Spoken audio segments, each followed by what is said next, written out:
ಹುಡುಕಾಟ ಪ್ರಾರಂಭಿಸಿದ್ದು within 2 hours ಒಳಗಡೆನೆ ಸೌಜನ್ಯ ಸಿಗ್ತಾಳೆ. ಆದ್ರೆ ಶವ ಆಗಿ ಅವಳ ಕೈಗಳನ್ನ ಅವಳದೇ ದುಪಟ್ಟ ಅಂಡ್ ID ಕಾರ್ಡ್ ಇಂದ ಮರಕ್ಕೆ ಕಟ್ಟಿರ್ತಾರೆ. And most brutal part is ಅವಳ ಯೋನಿ, ಅವಳ ಏನಿತ್ತ ಅದ್ರ ಒಳಗಡೆ 6 ಇಂಚ್ ಮಣ್ಣು ತುಂಬಿರ್ತಾರೆ. ಓ ಬಿಡಪ್ಪ, ನಮ್ ಪೊಲೀಸ್ ಅವ್ರಿಗೆ ತಮ್ಮ ಡ್ಯೂಟಿ ಮೇಲೆ ಎಷ್ಟೊಂದು ನಿಷ್ಠೆ ಇದೆ, ಒಂದೇ ದಿನದಲ್ಲಿ ಆರೋಪಿನ ಹಿಡಿದ್ಬಿಟ್ರಲ್ಲ ಅಂತ ಪೊಲೀಸ್ ಅವ್ರ ಮೇಲೆ ಫುಲ್ ಒಂಥರ ಹೊಗಳ್ತಾ ಇರ್ತಾರೆ.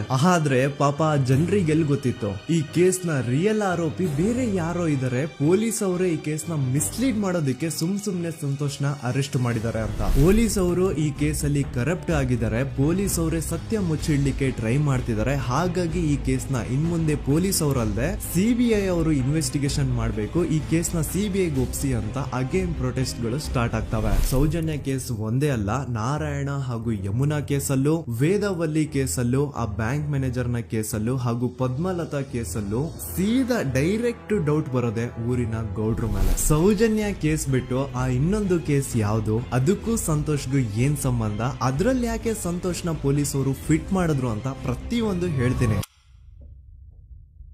ನಾನು ಈ ಚಾನೆಲ್ ನ ಸ್ಟಾರ್ಟ್ ಮಾಡ್ದಾಗಿಂದ one of the most requested video ಬಂದು ಸೌಜನ್ಯ ಕೇಸ್ ಬಗ್ಗೆ. ಸರಿ, ನಮ್ ದೂತ ಸಭೆಯ ಪ್ರಜೆಗಳು ಇಷ್ಟೊಂದು ಕೇಳ್ತಿದಾರಲ್ಲ, ಈ ಒಂದು ಕೇಸ್ ಬಗ್ಗೆ ವಿಡಿಯೋ ಮಾಡುವ ಅಂತ ಸೌಜನ್ಯ ಕೇಸ್ ಬಗ್ಗೆ ನಾನು ರಿಸರ್ಚ್ ಸ್ಟಾರ್ಟ್ ಮಾಡ್ದೆ. ಅಂಡ್ ಟ್ರಸ್ಟ್ ಮೀ, ಎಷ್ಟೊಂದು ಕಾಂಪ್ಲೆಕ್ಸ್ ಈ ಒಂದು ಕೇಸ್ ಇದೆ ಅಂತಂದ್ರೆ ನನ್ ತಲೆನೇ ಕೆಟ್ಬಿಡ್ತು. ಬಟ್ ಡೋಂಟ್ ವರಿ, ನಿಮ್ಗಂತೂ ಪ್ರತಿ ಒಂದನ್ನ ತುಂಬಾ ಸಿಂಪಲ್ ಆಗಿ ಅರ್ಥ ಮಾಡಿಸ್ತೇನೆ. ಅನ್ಕೊಳ್ಳಿ, ಒಂದು ಊರು, ಆ ಊರಲ್ಲಿ ಒಂದು ಗೌಡ್ರ ಕುಟುಂಬ ಇದೆ. ಅಂಡ್ ಆ ಗೌಡ್ರ ಕುಟುಂಬ ತುಂಬಾನೇ ಪವರ್ಫುಲ್, ಲೈಕ್ ನಾವು ಮೂವೀಸ್ ಅಲ್ಲಿ ನೋಡ್ತೀವಲ್ಲ ಹಂಗೆ. ಸೊ ಗೌಡ್ರು ಊರು ಬಂದು ಧರ್ಮಸ್ಥಳ ಅಂತ, ಆ ಒಂದು ಊರಲ್ಲಿ ಇವ್ರಿಗೆ ಸಖತ್ ಕಂಟ್ರೋಲ್ ಇರುತ್ತೆ. ಈವನ್ ಅದೇ ಒಂದು ರೀಜನ್ ಅಲ್ಲಿ ಇರುವಂತಹ ಒಂದು ತುಂಬಾನೇ ಪಾಪ್ಯುಲರ್ ದೇವಸ್ಥಾನನು ಸಹ ಇವರೇ ಕಂಟ್ರೋಲ್ ಮಾಡ್ತಿರ್ತಾರೆ. ಆ ಒಂದು ದೇವಸ್ಥಾನ ಇಂದ ಈ ಗೌಡ್ರ ಕುಟುಂಬಕ್ಕೆ ಎಷ್ಟೊಂದು ದುಡ್ಡು ಬರ್ತಾ ಇರುತ್ತೆ ಅಂತಂದ್ರೆ, ಅದೇ ದುಡ್ಡಲ್ಲಿ ಇವರು ಬೇಜನ್ ಪ್ರೈವೇಟ್ ಪ್ರೈಮರಿ ಅಂಡ್ ಹೈಸ್ಕೂಲ್ಸ್ ನ ಸ್ಥಾಪನೆ ಮಾಡಿರ್ತಾರೆ, ಬೇಜನ್ ಪ್ರೈವೇಟ್ ಮೆಡಿಕಲ್ ಕಾಲೇಜಸ್ ಇರ್ತವೆ, ಅಂಡ್ ಬೇಜನ್ ಪ್ರೈವೇಟ್ ದೊಡ್ಡ ಹಾಸ್ಪಿಟಲ್ಸ್ ಇರ್ತವೆ. ಒಟ್ಟಲ್ಲಿ ಹೇಳ್ಬೇಕು ಅಂತಂದ್ರೆ ದುಡ್ಡಿನ ಸುರಿಮಳೆ ಇವ್ರಿಗೆ. ನೋಡಿ, ನಮ್ಮ ಭಾರತ ದೇಶದಲ್ಲಿ ಒಂದು ಕಾನೂನು ಇದೆ, ದ ರಿಲಿಜಿಯಸ್ ಎಂಡೋಮೆಂಟ್ ಆಕ್ಟ್ 1863 ಅಂತ.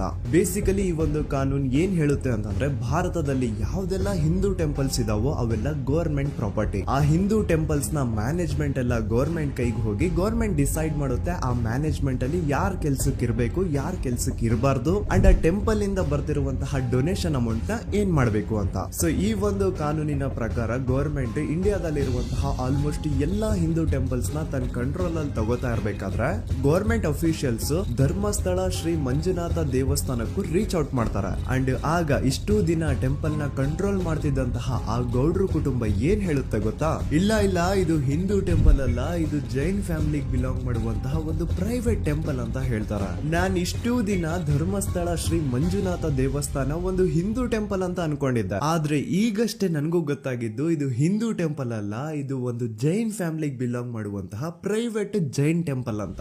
ಸೊ ಹೀಗಾಗಿ ಗವರ್ಮೆಂಟ್ ಅಫಿಷಿಯಲ್ಸ್ ಏನೂ ಮಾಡಕ್ಕಾಗದೆ ಇವತ್ತಿನವರೆಗೂ ಈ ಒಂದು ಧರ್ಮಸ್ಥಳ ಶ್ರೀ ಮಂಜುನಾಥ ದೇವಸ್ಥಾನನ ಒಂದು ಪ್ರೈವೇಟ್ ಟ್ರಸ್ಟ್ ನಡೆಸ್ಕೊಂಡು ಹೋಗ್ತಿದೆ. ಅಂಡ್ ಆ ಪ್ರೈವೇಟ್ ಟ್ರಸ್ಟ್ ನ ಓನರ್ ಯಾರು, ಅದೇ ಗೌಡ್ರ ಕುಟುಂಬ. ನೋಡಿ, ನಾನು ಈ ವಿಡಿಯೋದಲ್ಲಿ ಯಾರ್ದು ರಿಯಲ್ ನೇಮ್ಸ್ ನ ಬಳಸ್ತಿಲ್ಲ. ಪ್ರೀವಿಯಸ್ಲಿ ಬೇರೆ ಯೂಟ್ಯೂಬರ್ಸ್ ತಮ್ಮ ವಿಡಿಯೋಸ್ ಅಲ್ಲಿ ರಿಯಲ್ ನೇಮ್ಸ್ ನ ಬಳಸಿದ್ದಾರೆ ಅನ್ನೋ ಒಂದೇ ಒಂದು ಕಾರಣಕ್ಕೆ ಅವ್ರ ವಿಡಿಯೋಸ್ ನ ಡಿಲೀಟ್ ಮಾಡಿಸಿದ್ದಾರೆ. ಸೊ ಅವ್ರ ಜೊತೆ ಆಗಿದ್ದು ನನ್ ಜೊತೆ ಆಗೋದ್ ಬೇಡ, ಸತ್ಯ ಮುಚ್ಚೋಗೋದು ನನ್ಗೆ ಇಷ್ಟ ಇಲ್ಲ. ಹಾಗಾಗಿ ನಾನಿಲ್ಲಿ ರಿಯಲ್ ನೇಮ್ಸ್ ನ ಬಳಸ್ತಿಲ್ಲ. ಆದ್ರೆ ನಾನು ಯಾರನ್ನ ಪಾಯಿಂಟ್ ಔಟ್ ಮಾಡಿ ಹೇಳ್ತಿದ್ದೀನಿ ಅನ್ನೋದು ಮಾತ್ರ ನಿಮಗೆ ತುಂಬಾ ಕ್ಲಿಯರ್ಲಿ ಅರ್ಥ ಆಗುತ್ತೆ. Don't worry.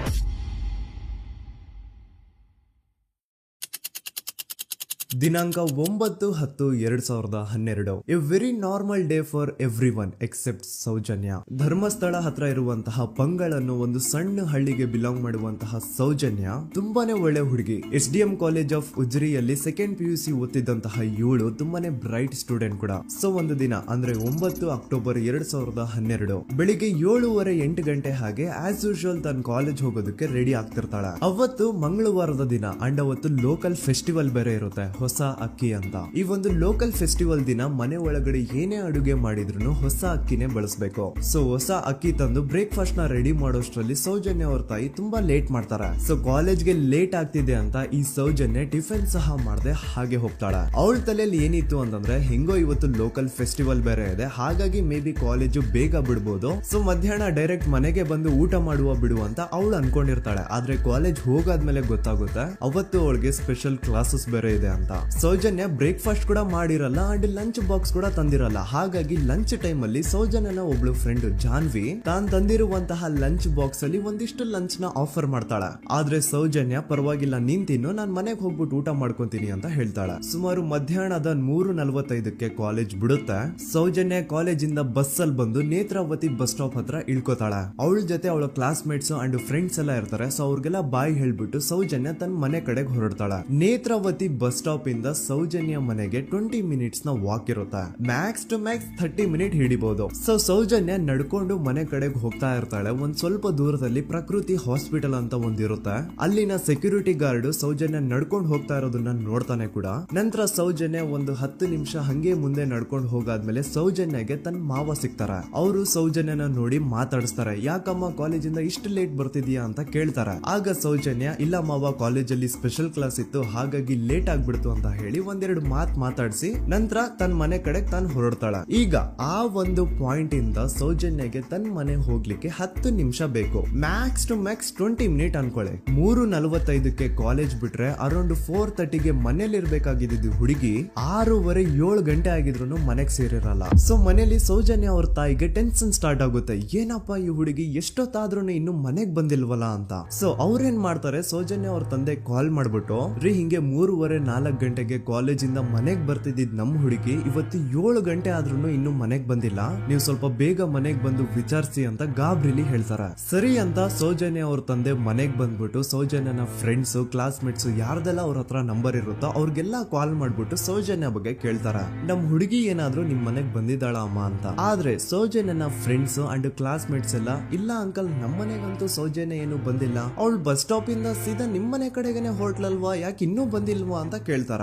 ಆಗ ಸೌಜನ್ಯ ಅವ್ರ ತಂದೆ ಇಲ್ಲಮ್ಮ ಬಂದಿಲ್ಲ ಹಾಗಾಗಿನೇ ಕಾಲ್ ಮಾಡಿರೋದು ಅಂತ ಹೇಳಿ ಕಾಲ್ ಕಟ್ ಮಾಡ್ತಾರ. ದೆನ್ ಸೌಜನ್ಯ ಅವ್ರ ತಂದೆ ಸೌಜನ್ಯ ಅವ್ರ ಮಾವ ಕಾಲ್ ಮಾಡ್ತಾರ. ಅಳಿಯ ಎಲ್ಲಿದ್ಯಾ, ನನ್ ಮಗಳು ಇನ್ನು ಮನೆಗ್ ಬಂದಿಲ್ಲ, ನೀನೇನಾದ್ರೂ ಅವಳನ್ನ ನೋಡ್ದ ಅಂತ ಕೇಳ್ತಾರ. ಆ ಕಡೆಯಿಂದ ಅವರು ಸೌಜನ್ಯನ ಮಾವ ಹೇಳ್ತಾರೆ, ನಾನ್ ನೋಡ್ದೆ 4:15 ಹಾಗೆ ಆ ಹುಡುಗಿ ಕಾಲೇಜಿಂದ ಬರ್ಬೇಕಾದ್ರೆ ನನಗ್ ಕಾಣಿಸಿದ್ಲು, ನಾನ್ ಸ್ವಲ್ಪ ಮಾತಾಡ್ದೆ ಅವಳ ಹತ್ರ, ಅದಾದ್ಮೇಲೆ ಅವಳು ಮನೆ ಕಡೆ ಹೋದ್ಲಲ್ಲ, ಯಾಕೆ ಇನ್ನೂ ಬಂದಿಲ್ವಾ ಅಂತ ಅವರೇ ಉಲ್ಟಾ ಕ್ವಶನ್ ಕೇಳ್ತಾರ. ಈ ಕಡೆ ಸೌಜನ್ಯ ಅವ್ರ ತಂದೆ ಇಲ್ಲ 7 ಗಂಟೆ ಆದ್ರೂ ಮಗು ಇನ್ನು ಮನೆಗ್ ಬಂದಿಲ್ಲ, ನಮ್ಗೆ ಯಾಕೋ ತುಂಬಾ ಗಾಬರಿ ಆಗ್ತಿದೆ, ನೀನೊಂದ್ ಕೆಲ್ಸ ಮಾಡು ನಮ್ಮವ್ರನ್ನೆಲ್ಲ ಸೇರ್ಸು ಎಲ್ರೂ ಸೇರಿ ಹುಡುಕುವ ಅವಳನ್ನ ಅಂತ ಸುಮಾರು ರಾತ್ರಿ 7 ಗಂಟೆಯಿಂದ ಹಿಡಿದು 11 ಗಂಟೆವರೆಗೂ ಸೌಜನ್ಯನ ಮನೆಯವರು ಅಂಡ್ ಊರಿನ ಜನ 200-300 ಜನ ಸೇರ್ಕೊಂಡು ಸೌಜನ್ಯನ ಹುಡುಕ್ತಾರೆ. ಆದ್ರೆ ಸೌಜನ್ಯನ ಒಂದು ಸುಳಿವು ಸಿಗಲ್ಲ. ಸೊ ಕೊನೆಗೆ ಸಹಾಯ ಕೇಳ್ತಾ ರಾತ್ರಿ 11 ಗಂಟೆ ಹಾಗೆ ಸೌಜನ್ಯನ ತಂದೆ ತಾಯಿ ಅಂಡ್ ಊರಿನ ಜನ ಎಲ್ಲ ಬೆಳ್ತಂಗಡಿ ಪೊಲೀಸ್ ಸ್ಟೇಷನ್ ಹತ್ರ ಹೋಗ್ತಾರ. ಅಲ್ಲಿ ಪೊಲೀಸ್ ಅವ್ರ ಹತ್ರ ಕಾಲೇಜ್ ಹೋಗಿದ್ ನಮ್ ಹುಡುಗಿ ಇಷ್ಟೊತ್ತಾದ್ರೂ ಇನ್ನು ಮನೆಗ್ ಬಂದಿಲ್ಲ,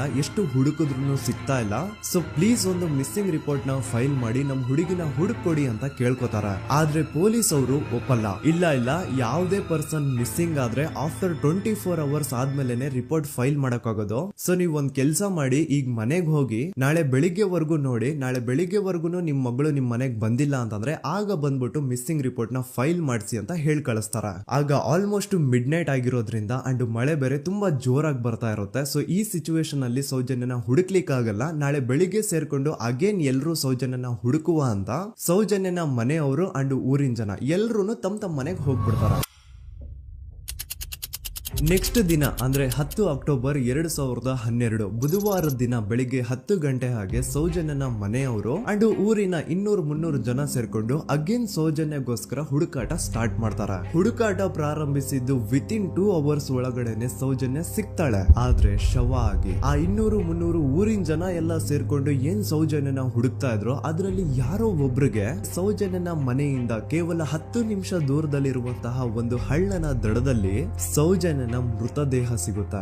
ಈಗ ಸತ್ತಿರುವಂತಹ ಸೌಜನ್ಯನ ಡೆಡ್ ಬಾಡಿ ಯಾವ ಒಂದು ಕಂಡೀಷನ್ ಅಲ್ಲಿ ಇತ್ತು ಅಂತ ಹೇಳ್ತೀನಿ, ಸ್ವಲ್ಪ ಗಮನ ಇಟ್ಟು ಕೇಳಿಸ್ಕೊಳ್ಳಿ. ಅವಳ ಕೈಗಳನ್ನ ಅವಳದೇ ದುಪಟ್ಟ ಅಂಡ್ ID ಕಾರ್ಡ್ ಇಂದ ಮರಕ್ಕೆ ಕಟ್ಟಿರ್ತಾರೆ. ಅವಳ ಬಾಡಿ ಎಲ್ಲ ನೇಕೆಡ್ ಇರುತ್ತೆ, ಮೈ ಮೇಲೆ ಸರಿಯಾದ ಬಟ್ಟೆ ಇರಲ್ಲ, ಮೈ ಮೇಲೆ ಮಲ್ಟಿಪಲ್ ಕಟ್ ಮಾರ್ಕ್ಸ್ ಇರುತ್ತೆ, ತುಂಬಾ ಜೋರಾಗಿ ಹೊಡೆದಿರುವಂತಹ ಗಾಯಗಳು ಮೈ ಮೇಲೆ ಎದ್ದು ಕಾಣಿಸ್ತಿರ್ತವೆ. ಅವಳ ರಿಪ್ಸ್ ಎದೆ ಭಾಗದ ಮೂಳೆಗಳೆಲ್ಲ ಮುರಿದು ಹೋಗ್ಬಿಟ್ಟಿರ್ತವೆ. And most brutal part is ಅವಳ ಯೋನಿ, ಅವಳ ಏನಿತ್ತು ಅದ್ರ ಒಳಗಡೆ 6 ಇಂಚ್ ಮಣ್ಣು ತುಂಬಿರ್ತಾರೆ. ಆ ಬಾಡಿ ಕಂಡೀಷನ್ ನ ನೋಡಿದಾದ್ಮೇಲೆ ಒಂದಂತೂ ತುಂಬಾ ಕ್ಲಿಯರ್ ಆಗಿ ಅರ್ಥ ಆಗುತ್ತೆ, ಅವಳನ್ನ ಯಾರೋ ತುಂಬಾ ಫೋರ್ಸ್ಫುಲಿ ಮಾಡಿ ನಂತರ ನಿರ್ದಯವಾಗಿ ಸಾಯಿಸಿದ್ದಾರೆ ಅಂತ. ಇಲ್ಲಿ ಕ್ರಿಮಿನಲ್ಸ್ ನ ಬುದ್ಧಿವಂತಿಕೆ ನೋಡಿ ಪೊಲೀಸ್ ಅವ್ರಿಗೆ ಏನೂ ಸುಳಿವು ಸಿಗ್ಬಾರ್ದು ಅಂತ ಅವಳ ಯೋನಿ ಒಳಗಡೆ 6 ಇಂಚ್ ಅಷ್ಟು ಮಣ್ಣು ತುಂಬ ಹೋಗಿರ್ತಾರೆ. ಸೊ ದೆನ್ ಪೊಲೀಸ್ ಅವ್ರಿಗೆ ವಿಷಯ ಗೊತ್ತಾಗುತ್ತೆ. ಅವರು ಸ್ಪಾಟ್ ಗೆ ಬಂದು ಸೌಜನ್ಯನ ಬಾಡಿನ ರಿಕವರ್ ಮಾಡಿ ಆ ಒಂದು ಸ್ಪಾಟ್ ನ ಕಂಪ್ಲೀಟ್ ಸೀಸ್ ಮಾಡ್ತಾರೆ. ಒಬ್ಳು ಸಾಮಾನ್ಯ ಮಿಡಲ್ ಕ್ಲಾಸ್ ಹುಡುಗಿ, ಒಬ್ಳು ವೆರಿ ಬ್ರೈಟ್ ಸ್ಟೂಡೆಂಟ್ ನ ಈ ಮಟ್ಟಿಗೆ ಇಷ್ಟು ನಿರ್ದಯವಾಗಿ ಸಾಯಿಸಿರೋದು ಯಾರು? ಇನ್ ಕೇಸ್ ಏನಾದ್ರೂ ಈ ಕ್ರೈಮ್ ಮಾಡಿದವನು ಸಿಕ್ಕಿ ಬಿದ್ರೆ ಅವನ್ನ ಸುಮ್ನೆ ಬಿಡಬಾರ್ದು ಅಂತ ಜನ ಆಕ್ರೋಶ ವ್ಯಕ್ತಪಡಿಸ್ತಾರೆ. ಅಂಡ್ ಗೆಸ್ ವಾಟ್, ನಮ್ ಪೊಲೀಸ್ ಅವರು ಇಷ್ಟೊಂದು ಫಾಸ್ಟ್ ಆಗಿ ಇನ್ವೆಸ್ಟಿಗೇಷನ್ ಕಂಪ್ಲೀಟ್ ಮಾಡ್ತಾರೆ ಅಂತ ನಾನಂತೂ ಎಕ್ಸ್ಪೆಕ್ಟ್ ಮಾಡಿರ್ಲಿಲ್ಲ. ಅಂಡ್ ಈವನ್ ಈ ಒಂದು ವಿಷಯದಿಂದ ಊರಿನ ಜನನು ಶಾಕ್ ಆಗ್ತಾರೆ. ಸೌಜನ್ಯ ಬಾಡಿ ಸಿಕ್ಕಿದ್ದ ನೆಕ್ಸ್ಟ್ ದಿನ ಅಂದ್ರೆ 11 ಅಕ್ಟೋಬರ್ 2012 ಸಂಜೆ 5 ಗಂಟೆ ಹಾಗೆ ಯಾರು ಸೌಜನ್ಯನ ಪಂಡು ಮರ್ಡರ್ ಮಾಡಿದ್ನೋ ಆ ಕ್ರಿಮಿನಲ್ ಕೂಡ ಸಿಕ್ಕಿ ಬೀಳ್ತಾನೆ. ಈಗ ನೀವು ಥಿಂಕ್ ಮಾಡ್ಬೋದು, ಸೌಜನ್ಯನ ಯಾರು ಮರ್ಡರ್ ಮಾಡಿದ್ರು ಅಂಡ್ ಯಾರ ಕ್ರೈಮ್ ನ ಮಾಡಿದ್ರು ಅವನು ನೆಕ್ಸ್ಟ್ ದಿನಾನೇ ಸಿಕ್ಕಿ ಬಿದ್ದ. ಹಾಗಿದ್ರೆ ಈ ಕೇಸ್ ಯಾವಾಗ್ಲೂ ಕ್ಲೋಸ್ ಆಗ್ಬಿಡ್ಬೇಕಿತ್ತು. ಆದ್ರೂ ಸ್ಟಿಲ್ ಇವತ್ತಿನ ದಿನವರೆಗೂ ಯಾಕೆ ಈ ಕೇಸ್ ಪದೇ ಪದೇ ನ್ಯೂಸ್ ಅಲ್ಲಿ ಬರುತ್ತೆ ಅಂದ್ರೆ, ನಮ್ ದೂತ ಸಭೆಯ ಪ್ರಜೆಗಳೇ ರೆಡಿ ಆಗಿ, ಆರೋಪಿ ಸಿಕ್ಕಾದ್ಮೇಲೆ ಈ ಕೇಸು ಕ್ಲೋಸ್ ಆಗಿಲ್ಲ. ಆಕ್ಚುಲಿ ಈ ಕೇಸು ಓಪನ್ ಆಗಿದ್ದೆ ಈಗ. ನೋಡಿ, ಸೌಜನ್ಯನ ಬಾಡಿ ಸಿಕ್ಕಿದ್ದು ನೆಕ್ಸ್ಟ್ ದಿನ ಅಂದ್ರೆ 11 ಅಕ್ಟೋಬರ್ 2012. PSI ಯೋಗೇಶ್ ಅವರು ಯಾರನ್ನ ಈ ಕೇಸಲ್ಲಿ ಅರೆಸ್ಟ್ ಮಾಡಿದ್ರು ಅಂದ್ರೆ ಆತನ ಹೆಸರು ಬಂದು ಸಂತೋಷ್ ರಾವ್. 28-29 ವಯಸ್ಸಿರುವಂತಹ Santosh Rao first of all ಧರ್ಮಸ್ಥಳದವನು ಅಲ್ವೇ ಅಲ್ಲ, ಅವನು ಶೃಂಗೇರಿ ಅವನು. ಸಂತೋಷ್ ರಾವ್ ನ ತಂದೆ ಸ್ಕೂಲ್ ಟೀಚರು ಅಂಡ್ ತಾಯಿ ಹೌಸ್ ವೈಫ್. ಸಂತೋಷ್ ಮೊದ್ಲಿಂದನೂ ಒಂದ್ ಸ್ವಲ್ಪ ಮೆಂಟಲಿ ಇಲ್ಲಿರೋದ್ರಿಂದ ಅವನಿಗೆ ವಿದ್ಯೆ ಬರಹ ಅನ್ನೋದು ತಲೆಗೆ ಹೋಗಿರಲ್ಲ. ಹಾಗಾಗಿ ಅವನು ಶೃಂಗೇರಿಯಲ್ಲಿ ಒಂದು ಹೋಟೆಲ್ ಅಲ್ಲಿ ಕೆಲಸ ಮಾಡ್ತಿರ್ತಾನೆ. ಮೆಂಟಲಿ ಅನ್ಸ್ಟೇಬಲ್ ಇದ್ರೂ ಸಹ ಈತನಿಗೆ ದೇವ್ರ ಮೇಲೆ ಬಹಳ ನಂಬಿಕೆ ಇರುತ್ತೆ. ಹಾಗಾಗಿ ತಿಂಗಳಿಗೆ ಒಮ್ಮೆ ಆದ್ರೂ, ಅಟ್ಲೀಸ್ಟ್ 2 ತಿಂಗಳಿಗೆ ಒಮ್ಮೆ ಆದ್ರೂ ಈತ ಯಾವ್ದಾದ್ರು ಒಂದು ಪುಣ್ಯಕ್ಷೇತ್ರಕ್ಕೆ ವಿಸಿಟ್ ಮಾಡಿ ಬರ್ತಿರ್ತಾನೆ. ಹಾಗೇನೆ ಈ ಸತಿನೂ ಸಹ ಈತ ಧರ್ಮಸ್ಥಳಕ್ಕೆ ಬಂದಿರ್ತಾನೆ. ಇವನು ಧರ್ಮಸ್ಥಳಕ್ಕೆ ಬಂದಿದ್ದು ದಿನಾಂಕ 9 ಅಕ್ಟೋಬರ್ 2012. ಈ ದಿನಾಂಕನ ಸ್ವಲ್ಪ ನೋಟ್ ಮಾಡಿ ಇಟ್ಕೊಳ್ಳಿ, ಯಾಕಂತಂದ್ರೆ ಮುಂದೆ ಈ ಕೇಸಲ್ಲಿ ಇದೇ ಮೇಜರ್ ಟರ್ನಿಂಗ್ ಪಾಯಿಂಟ್. ಸೊ ಸೌಜನ್ಯನ ಡೆತ್ ಆಗಿಂತ ಒಂದು ದಿನ ಹಿಂದೆ ಧರ್ಮಸ್ಥಳಕ್ಕೆ ಬಂದಿರುವಂತಹ ಸಂತೋಷ್ ರಾವ್ಗೆ ಎಲ್ಲನೂ ಉಳ್ಕೊಳ್ಳಿಕ್ಕೆ ಹೋಟೆಲ್ ಅಲ್ಲಿ ಅಥವಾ ಲಾಡ್ಜ್ ಅಲ್ಲಿ ರೂಮ್ ಸಿಗಲ್ಲ. ರೀಸನ್ ಇಷ್ಟೇ, ಸಂತೋಷ್ ರಾವ್ ನೋಡ್ಲಿಕ್ಕೆ ಸ್ವಲ್ಪ ಮೆಂಟಲಿ ಅನ್ಸ್ಟೇಬಲ್ ಪರ್ಸನ್ ತರ ಇರ್ತಾನೆ. ಅವನ ಅವತಾರ, ಅವನ ವೇಷಭೂಷಣ ಅಷ್ಟು ಸರಿ ಇರಲ್ಲ. ಹಾಗಾಗಿ ಇವನ್ಗೆ ಯಾವುದೇ ಒಂದು ಹೋಟೆಲ್ ಅಲ್ಲಿ ಅಥವಾ ಲಾಡ್ಜ್ ಅಲ್ಲಿ ಎಲ್ಲಿನೂ ರೂಮ್ ಸಿಗಲ್ಲ. ಸೊ ಉಳ್ಕೊಳ್ಳೋಕೆ ಜಾಗ ಸಿಗದೆ ಇವನೇನ್ ಮಾಡ್ತಾನೆ, ಅಲ್ಲೇ ಹತ್ರದಲ್ಲಿರುವಂತಹ ಬಾಹುಬಲಿ ಬೆಟ್ಟಕ್ಕೆ ಹೋಗಿ ಅಲ್ಲಿರುವಂತಹ ಬಾಹುಬಲಿ ಸ್ಟ್ಯಾಚು ಹತ್ರನೇ ಆಶ್ರಯ ತಗೊಳ್ತಾನೆ. ಅಂಡ್ 1-2 ದಿನ ಅವನು ಅಲ್ಲೇ ಉಳ್ಕೋತಾನೆ ಕೂಡ. ಡೇ ಟೈಮ್ ಅಲ್ಲಿ ಧರ್ಮಸ್ಥಳಕ್ಕೆ ಬಂದು ಧರ್ಮಸ್ಥಳ ಶ್ರೀ ಮಂಜುನಾಥ ದೇವಸ್ಥಾನದಲ್ಲಿ ಇದ್ದು ಅಲ್ಲೇ ಪ್ರಸಾದ ಊಟ ಎಲ್ಲ ಮಾಡಿ ನಂತರ ನೈಟ್ ಆಗ್ತಿದ್ದಂಗೆ ಬಾಹುಬಲಿ ಬೆಟ್ಟಕ್ಕೆ ಹೋಗಿ ಆ ಸ್ಟ್ಯಾಚು ಹತ್ರನೇ ಮಲ್ಕೊಳ್ತಿರ್ತಾನೆ. ಸೊ ಒಂದು ದಿನ ಅಂದ್ರೆ 11 ಅಕ್ಟೋಬರ್ 2012 ಸಂಜೆ 5 ಗಂಟೆ ಹಾಗೆ ಈ ಸಂತೋಷ್ ರಾವ್ ತನ್ನ ಪಾಡಿಗೆ ತಾನು ಆ ಬೆಟ್ಟದ ಮೇಲೆ ಕೂತ್ಕೊಂಡು ಸೀನರೀಸ್ ನ ಎಂಜಾಯ್ ಮಾಡ್ತಾ ಇರಬೇಕಾದ್ರೆ ಯಾರೋ ಅದೇ ಊರಿನ 5 ಜನ ಕಿಡಿಗೇಡಿಗಳು ಬಂದು ಇವನ್ ಹತ್ರ ಜಗಳ ತೆಗಿತಾರ. ಈ 5 ಜನ ಯಾರು ಅಂತ ನಂತರ ಹೇಳ್ತೇನೆ. ಸೊ ಈ 5 ಜನ ಕಿಡಿಗೇಡಿಗಳು ಸಂತೋಷ್ ರಾವ್ ಹತ್ರ ಜಗಳ ತೆಗೆದು ಅವನ್ನ ಅವಾಚ್ಯ ಶಬ್ದಗಳಿಂದ ಬೈದು ಅವನ್ನ ಹೊಡೆದು, ಅಷ್ಟೇ ಸಾಲದೆ ಆ 5 ಜನ ಸಂತೋಷ್ ರಾವ್ನ ಪೊಲೀಸ್ ಸ್ಟೇಷನ್ಗೆ ಎಳ್ಕೊಂಡ್ ಬಂದು ಇವನು ನಾವು ಬಾಹುಬಲಿ ಬೆಟ್ಟಕ್ಕೆ ಅಂತ ಹೋಗಿದ್ರೆ ಅಲ್ಲಿ ನಮ್ಮ ಮೇಲೆ ಅಟ್ಯಾಕ್ ಮಾಡ್ದ, ಇವ್ನು ನೋಡ್ಲಿಕ್ಕೂ ಸಹ ಒಳ್ಳೆ ಸೈಕೋ ಕಿಲ್ಲರ್ ಇದ್ದಂಗಿದಾನೆ, ನಮ್ಗೆ ಯಾಕೋ ನಿನ್ನೆ ನಮ್ಮ ಊರಲ್ಲಿ ನಡೆದಿರುವಂತಹ ಘಟನೆ ಆ ಸೌಜನ್ಯನ ಮರ್ಡರ್ ಇವನೇ ಮಾಡಿದಾನೆ ಅಂತ ಡೌಟ್ ಬರ್ತಿದೆ ಅಂತ ಆ 5 ಜನ ಕಿಡಿಗೇಡಿಗಳು ಸಂತೋಷ್ ರಾವ್ನ ಪೊಲೀಸ್ ಅವ್ರ ಹತ್ರ ಹಾಕೊಡ್ತಾರ. ಅಂಡ್ ಪೊಲೀಸ್ ಅವರು ಕೂಡ ಎಂತವ್ರು ನೋಡಿ, ಯಾರೋ 5 ಜನ ಕಿಡಿಗೇಡಿಗಳು ಬಂದು ಇವನೇ ಕೊಲೆ ಮಾಡಿದಾನೆ ಅಂತ ಹೇಳಿದ ತಕ್ಷಣ ಹಿಂದೆ ಮುಂದೆ ಕ್ರಾಸ್ ಚೆಕ್ ಮಾಡದೆ ಸಂತೋಷ್ ರಾವ್ನ ಅರೆಸ್ಟ್ ಮಾಡಿ ಸೌಜನ್ಯ ಕೇಸ್ ನ ಆರೋಪಿ ಸಿಕ್ಕಿದಾನೆ ಅಂತ ಎಲ್ಲಾ ಕಡೆ ಘೋಷಣೆ ಮಾಡ್ಬಿಡ್ತಾರ. ಜನರಿಗೆ ಈ ಕಡೆ ಒಂಥರ ನೆಮ್ಮದಿ, ಓ ಬಿಡಪ್ಪ ನಮ್ ಪೊಲೀಸ್ ಅವ್ರಿಗೆ ತಮ್ಮ ಡ್ಯೂಟಿ ಮೇಲೆ ಎಷ್ಟೊಂದು ನಿಷ್ಠೆ ಇದೆ, ಒಂದೇ ದಿನದಲ್ಲಿ ಆರೋಪಿನ ಹಿಡಿದ್ಬಿಟ್ರ ಅಂತ ಪೊಲೀಸ್ ಅವ್ರ ಮೇಲೆ ಫುಲ್ ಒಂಥರ ಹೊಗಳ್ತಾ ಇರ್ತಾರೆ. ಆದ್ರೆ ಪಾಪ ಜನರಿಗೆ ಎಲ್ಲಿ ಗೊತ್ತಿತ್ತು ಈ ಕೇಸ್ ನ ರಿಯಲ್ ಆರೋಪಿ ಬೇರೆ ಯಾರೋ ಇದಾರೆ, ಪೊಲೀಸ್ ಅವರೇ ಈ ಕೇಸ್ ನ ಮಿಸ್ಲೀಡ್ ಮಾಡೋದಕ್ಕೆ ಸುಮ್ನೆ ಸಂತೋಷ್ ನ ಅರೆಸ್ಟ್ ಮಾಡಿದ್ದಾರೆ ಅಂತ. ಸೊ ಸಂತೋಷ್ ರಾವ್ ಒಂದು ಹುಡುಗಿಯ ರೇಪ್ ಅಂಡ್ ಮರ್ಡರ್ ಕೇಸ್ ಅಲ್ಲಿ ಅರೆಸ್ಟ್ ಆಗಿದ್ದಾನೆ ಅನ್ನೋ ವಿಷಯ ಸಂತೋಷ್ ನ ತಾಯಿಗೆ ಗೊತ್ತಾದಾಗ ಅವ್ರ ಪಾಪ ನೋವಲ್ಲಿ ಕುರ್ಗಿ ಸಾಯ್ತಾರ. ಅಂಡ್ ಇನ್ನು ಅವ್ರ ತಂದೆ ಒಂದು ಕಡೆ ಪಾಪ ಹೆಂಡತಿನ ಕಳ್ಕೊಂಡಿರುವಂತಹ ನೋವು, ಇನ್ನೊಂದು ಕಡೆ ಮಗ ನೋಡಿದ್ರೆ ಯಾವ್ದೋ ಫಾಲ್ಸ್ ಕೇಸ್ ಅಲ್ಲಿ ಅರೆಸ್ಟ್ ಆಗಿದ್ದಾನೆ. ಈ ಕಡೆ ಕೇಸ್ ನ ಇನ್ವೆಸ್ಟಿಗೇಷನ್ ನಡೀತಾ ಇದೆ. ಅಂಡ್ ಇಲ್ಲಿ ನಾನು PSI ಯೋಗೇಶ್ ಅವ್ರ ಬಗ್ಗೆ ಅಂತೂ ಮೆನ್ಷನ್ ಮಾಡ್ಲೇಬೇಕು. ಈ ಪೊಲೀಸ್ ಆಫೀಸರು ಗೊತ್ತಿದ್ದು ಈ ತಪ್ಪನ ಮಾಡಿದ್ರು ಅಥವಾ ಗೊತ್ತಿಲ್ದೇನೆ ಈ ತಪ್ಪನ ಮಾಡಿದ್ರು ನನ್ಗಂತೂ ಗೊತ್ತಿಲ್ಲ. ಸೊ ಇವ್ರು ಏನ್ ಮಾಡ್ತಾರೆ ಅಂತಂದ್ರೆ, ಸೌಜನ್ಯನ ಬಾಡಿನ ಪೋಸ್ಟ್ ಮಾರ್ಟಮ್ ಗೆ ಕಳಿಸಿದಾಗ ಡಾಕ್ಟರ್ಸ್ ಹಂಗೋ ಹಿಂಗೋ ಮಾಡಿ ಇಂದ ಕೆಲವೊಂದು ಸ್ಪರ್ಮ್ ನ ಸ್ಯಾಂಪಲ್ಸ್ ಕಲೆಕ್ಟ್ ಮಾಡ್ತಾರ. ಅದನ್ನ ಅವರು PSI ಯೋಗೇಶ್ ಗೆ ಕೊಟ್ಟು ಇದನ್ನ ವಿತಿನ್ 72 ಅವರ್ಸ್ ಒಳಗಡೆ ಇನ್ನೊಂದು ಲ್ಯಾಬ್ ಗೆ ಸಬ್ಮಿಟ್ ಮಾಡಿ ಅಂತ ತುಂಬಾ ಕ್ಲಿಯರ್ ಆಗಿ ಹೇಳ್ತಾರ. ಆದ್ರೆ PSI ಯೋಗೇಶ್ ಆ ಸ್ಪರ್ಮ್ ಸ್ಯಾಂಪಲ್ಸ್ ನ ವಿತಿನ್ 72 ಅವರ್ಸ್ ಒಳಗಡೆ ಲ್ಯಾಬ್ ಕಳ್ಸೋದಿರ್ಲಿ, ಅದನ್ನ 12 ದಿನ ಆದ್ಮೇಲೆ ಲ್ಯಾಬ್ ಕಳಿಸ್ತಾರ. ಅಷ್ಟೊತ್ತಿಗೆ ಆಲ್ರೆಡಿ ಆ ಸ್ಪರ್ಮ್ ಸ್ಯಾಂಪಲ್ಸ್ ಗೆಲ್ಲ ಫಂಗಸ್ ಹಿಡಿದು ಅದು ಅನ್ಫಿಟ್ ಫಾರ್ ಟೆಸ್ಟಿಂಗ್ ಅಂತ ಬರುತ್ತಾ. ಈಗ ನೀವೇ ಹೇಳಿ, ಎಂತ ಡಂಬೆಸ್ಟ್ ಪರ್ಸನ್ ಪೊಲೀಸ್ ಆಫೀಸರ್ ಆಗಿದ್ರು ಅವನ ಹತ್ರ ಒಂದು ಮರ್ಡರ್ ಕೇಸ್ ಬಂದಾಗ ಅವನ ಹತ್ರ ಇರೋ ಮೇನ್ ಸಾಕ್ಷಿನೇ, ಮೇನ್ ಎವಿಡೆನ್ಸ್ ಆ ಹುಡುಗಿಯ ಇಂದ ಕಲೆಕ್ಟ್ ಆಗುವಂತಹ ಸ್ಪರ್ಮ್ ಸ್ಯಾಂಪಲ್ಸ್. ಸೊ ಅದನ್ನ ಮೊದಲು ಲ್ಯಾಬ್ ಕಳಿಸಿ ಅದನ್ನ ಐಡೆಂಟಿಫೈ ಮಾಡೋದು ಪೊಲೀಸ್ ಅವರ ಫಸ್ಟ್ ಡ್ಯೂಟಿ. ಆದ್ರೆ ಇಲ್ಲಿ PSI ಯೋಗೇಶ್ ಅವರು ಇದನ್ನೇ ಮರ್ತು ಹೋದ್ರು ಅಂತ ನೋಡಿ. ಯಾವುದೇ ಒಂದು ಕೇಸ್ ಅಲ್ಲಿ ಪೊಲೀಸ್ ಅವರು ಆದಷ್ಟು ಎವಿಡೆನ್ಸ್ ನ ಕಲೆಕ್ಟ್ ಮಾಡೋದಕ್ಕೆ ಟ್ರೈ ಮಾಡ್ತಾರ. ಆದ್ರೆ ಈ ಒಂದು ಕೇಸ್ ಅಲ್ಲಿ ಮಾತ್ರ ಪೊಲೀಸ್ ಅವರು ಎವಿಡೆನ್ಸ್ ನ ಕಲೆಕ್ಟ್ ಮಾಡೋ ಬದಲಾಗಿ ಎವಿಡೆನ್ಸ್ ನ ಡಿಸ್ಟ್ರಾಯ್ ಮಾಡೋದ್ರಲ್ಲಿ ಮುಂದೆ ಇದ್ರು. ಅಷ್ಟೇ ಅಲ್ಲದೆ ಈ ಪೊಲೀಸ್ ಆಫೀಸರ್ ಸೇರ್ಕೊಂಡು ಸಂತೋಷ್ ರಾವ್ಗೆ ಸೆಲ್ ಅಲ್ಲಿ ಎಂತ ಟಾರ್ಚರ್, ಎಂತ ಹಿಂಸೆ ಕೊಡ್ತಾರೆ ಅಂದ್ರೆ ನೆನ್ಸ್ಕೊಂಡ್ರೆ ಮೈ ಜುಮ್ ಅನ್ನುತ್ತ. ಹೊಡಿಯೋದು, ಕೆಟ್ಟದಾಗ ಬೈಯೋದು ಇದೆಲ್ಲ common. Most brutal parties Santosh ರಾವ್ನ ಪ್ಯಾಂಟ್ ಬಿಚ್ಚಿ ಅವನ ಪ್ರೈವೇಟ್ ಪಾರ್ಟ್ ಮೇಲೆ ಬಿಸಿ ಬಿಸಿ ಕುದೀತಾ ಇರುವಂತಹ ನೀರ್ ಚಲ್ತಾರ. ಈ ಕ್ರೈಮ್ ನೀನೇ ಮಾಡಿದ್ಯಾ ಅಂತ ಒಪ್ಕೋ, ಇಲ್ಲ ಅಂತಂದ್ರೆ ನಿನ್ನ ಸೆಲ್ ಒಳಗಡೆನೆ ಸಾಯಿಸ್ಬಿಡ್ತೀವಿ, ನಿನ್ನ ತಂದೆ ತಾಯಿ ಎಲ್ರು ಸಾಯಿಸ್ಬಿಡ್ತೀವಿ ಅಂತ ಬ್ಲಾಕ್ ಮೇಲ್ ಮಾಡ್ತಾರ. ನೋಡಿ, ಸಂತೋಷ್ ರಾವ್ ಜಾಗದಲ್ಲಿ ನನ್ನಂತ ನಿಮ್ಮಂತ ನಾರ್ಮಲ್ ಪರ್ಸನ್ ಯಾರಾದ್ರೂ ಇದ್ದಿದ್ರೆ ಪೊಲೀಸ್ ಅವರು ಕೊಡ್ತಿರುವಂತಹ ಹಿಂಸೆನ ತಡ್ಕೊಳಕ್ಕಾಗದೆ ಆ ಕ್ರೈಮ್ ಮಾಡಿಲ್ಲ ಅಂದ್ರೂ ಮಾಡಿದೀನಿ ಅಂತ ಒಪ್ಕೊಬಿಡ್ತಾ ಇದ್ವಿ. ಆದ್ರೆ ಸಂತೋಷ್ ರಾವ್ ಮೆಂಟಲಿ ಇಲ್ಲಿರೋದೇ ಅವನ್ಗೆ ಅಡ್ವಾಂಟೇಜ್ ಆಗೋಯ್ತು. ಪೊಲೀಸ್ಗಳು ಸಂತೋಷ್ ರಾವ್ಗೆ ಎಷ್ಟೇ ಹೊಡೆದ್ರು, ಎಷ್ಟೇ ಬೈದ್ರು, ಎಷ್ಟೇ ಬ್ಲಾಕ್ ಮೇಲ್ ಮಾಡಿದ್ರು ಸಂತೋಷ್ ರಾವ್ ಬಾಯಲ್ಲಿ ನಾನ್ ಈ ಕ್ರೈಮ್ ನ ಮಾಡಿಲ್ಲ ಅಂತಾನೆ ಬರುತ್ತೆ ಹೊರತು ಆ ಕ್ರೈಮ್ ನ ಅವನು ಒಪ್ಕೊಳ್ಳೋದೇ ಇಲ್ಲ. ದೆನ್ ಕೋರ್ಟ್ ಟ್ರಯಲ್ಸ್ ಸ್ಟಾರ್ಟ್ ಆಗುತ್ತೆ. ಈ ಕ್ರೈಮ್ ನ ಸಂತೋಷೇ ಮಾಡಿದಾನೆ ಅಂತ ಸೌಜನ್ಯ ಕಡೆಯ ಲಾಯರ್ ವಾದ ಮಾಡ್ತಾನೆ. ಅದಕ್ಕೆ ಆಪೋಸಿಟ್ ಆಗಿ ಸಂತೋಷ್ ರಾವ್ ಕಡೆಯಿಂದ ಒಬ್ರು ಲಾಯರ್ ಇಲ್ಲ, ಸಂತೋಷ್ ರಾವ್ ಈ ಕ್ರೈಮ್ ನ ಮಾಡ್ಲಿಕ್ಕೆ ಸಾಧ್ಯನೇ ಇಲ್ಲ ಅಂತ ವಾದ ಮಾಡ್ತಿರ್ತಾರ. ಅಂಡ್ ಕೋರ್ಟ್ ಇಂದ ಆಚೆಗಡೆ ಸಂತೋಷ್ ರಾವ್ ನ ಅಗೇನ್ಸ್ಟ್ ಸ್ಟೂಡೆಂಟ್ಸ್ ಪ್ರೊಟೆಸ್ಟ್ ನಡೆಯುತ್ತೆ, ಪಬ್ಲಿಕ್ ಪ್ರೊಟೆಸ್ಟ್ ನಡೆಯುತ್ತೆ. ಅರೆಸ್ಟ್ ಆಗಿರುವಂತಹ ಸಂತೋಷ್ ರಾವ್ಗೆ ಗಲ್ಲಿಗೇರಿಸ್ರಿ ಅಂತ ಅವ್ರು ಡಿಮ್ಯಾಂಡ್ ಮಾಡ್ತಿರ್ತಾರ. ಸೊ ಹೀಗೆ ಒಂದು 2-3 ವರ್ಷ ಕಳೆದು ಹೋಗುತ್ತೆ. ನಂತರ ಒಂದು ಕೋರ್ಟ್ ಟ್ರಯಲ್ ಅಲ್ಲಿ ಸಂತೋಷ್ ರಾವ್ ಪರವಾಗಿ ಹೋರಾಡ್ತಿದ್ದಂತಹ ಲಾಯರ್ ಯಾಕೆ ಈ ಕೇಸ್ ಅಲ್ಲಿ ಸಂತೋಷ್ ಆರೋಪಿ ಅಲ್ಲ ಅಂತ ಪ್ರೂವ್ ಮಾಡ್ಲಿಕ್ಕೆ ಕೆಲವೊಂದು ಪಾಯಿಂಟ್ಸ್ ನ ಮುಂದೆ ಇಡ್ತಾರ.